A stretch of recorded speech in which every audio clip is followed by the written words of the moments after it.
At sa pagkakataong pong ito, makakausap po natin sa telepono si National Capital Region Police Office Spokesperson Police Major Hazel Asilo hinggil sa paghahanda ng seguridad ng ikalimang State of the Nation Address ni Pangulong Ferdinand R. Marcos Jr.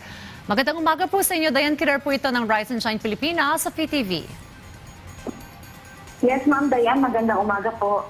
Alright, Ma'am. Ano po ang mga inilatag po nating security measures kaugnay po ng ikalimang SONA ng Pangulong Marcos Jr.? Sa ngayon po, meron po tayong nakadeploy na nasa 25,267 na PNP personnel para i-secure hindi lamang po yung ating SONA ngayong araw, kundi yung iba't iba pa pong activities kagaya po ng INC anniversary, ganun din po yung ating anti-criminality and other deployment operations po ngayong araw. So lahat po ng ating mga personnel ngayon, since naka-full alert tayo, full alert status ang NCRPO at ang PNP ay nakahanda po para masigurong mapayapa at maayos yung gagawin SONA ngayong araw. So bukod po sa vicinity ng Batasang Pambansa, saan-saan pa po dineploy ang ating po mga kapulisan, Ma'am? Bukod po dito sa area ng Batasan Complex, meron din po tayong i-deploy sa area ng Commonwealth. Meron po tayo sa Manila AOR, sa EDSA Shrine, ganun din po sa Senate. Meron po tayong mga nakadeploy at sa iba't ibang areas po sa National Capital Region, lalo po sa ating mga communities na araw-araw nating binabantayan. Yung ating mga border control points at mga checkpoints ay nagpapatuloy at ang ating mga binabantayan mga places of convergence, gaya po ng mga terminals, mga schools, at iba pang lugar na pinupuntahan ng ating mga kababayan. Nabanggit nyo na rin po, no, kasabay ng SONA ng Pangulo, ito pong anniversary ng INC. Ano po ba yung activities ng INC at saang area po ito, Ma'am?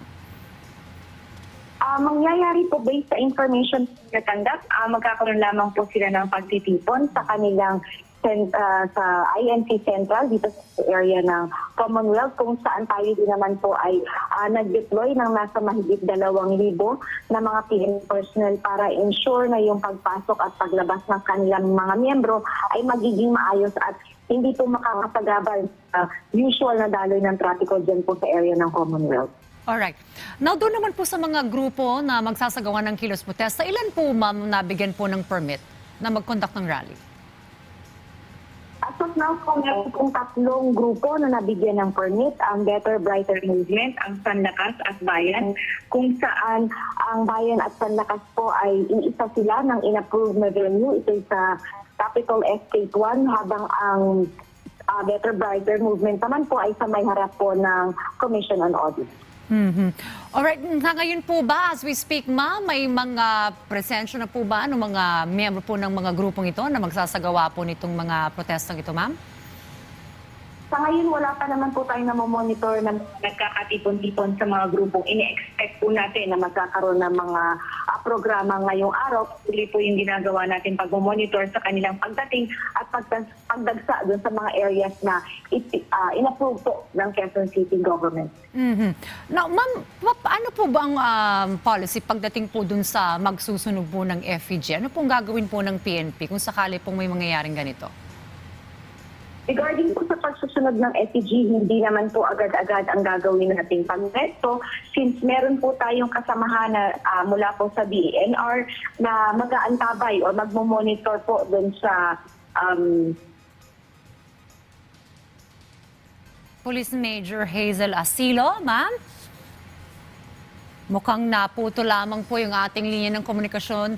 Subukan po nating balikan mamaya. NCRPO Spokesperson Police Major Hazel Asilo, kaugnay pa rin po ng security measures regarding po sa SONA ng Pangulo ngayong taon.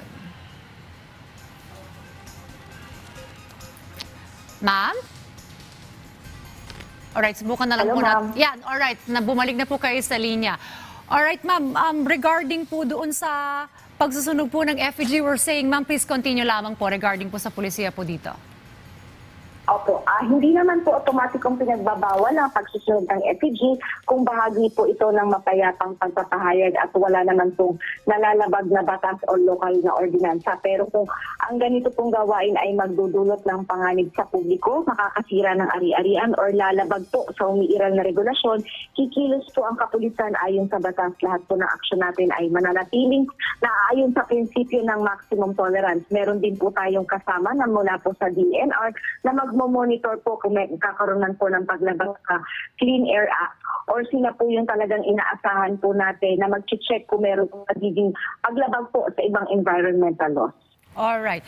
Pagdating naman po doon sa mga dadalo po dyan sa batasan, pambasa para po sa zona ng Pangulo, ano po yung inyo po siguro mga paalala rin, especially po doon sa mga ruta pong kailangan po nilang daanan?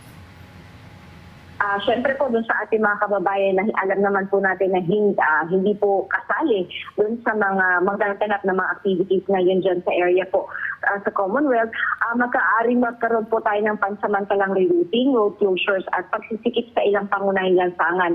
Habang maaga po planuhin po natin yung ating biyahe, i-check po natin mabuti sa website po or sa social media pages po ng MMDA, ganun din po ng Quezon City para mag-check po natin yung mga posibleng daan na maaari nating tahakin para makaiwas po tayo maabala sa mga activities po dyan sa area na yan. Well, mensahe nyo na lamang po sa publiko, ma'am. Kaugnay na rin po nitong gaganaping zona po ng Pangulo. Sa ating po mga kababayan, nakakaasa po kayo na nakatutok ang NCRPO sa pagpapanatili ng seguridad at kaayusan po sa buong Metro Manila habang idinaraos ang zona. Hinihiling lamang po namin ang inyong pakikiisa sa pagsunod sa mga security measures, pagiging mapagmatsyag at agarang pagre-report sa pinakamalapit na pulis o sa 911 ng anumang kahina-hinalang sitwasyon. Pahabol na lamang po, ma'am. As of speak, wala naman pong bantana na mamonitor po ang PNP. Sa ngayon po, wala naman po tayong monitored na banta or validated threat patungkol po sa magaganap nating zona ngayong araw. Alright. Well, maraming salamat po, NCRPO spokesperson, Police Major Hazel Asilo. Thank you po, ma'am.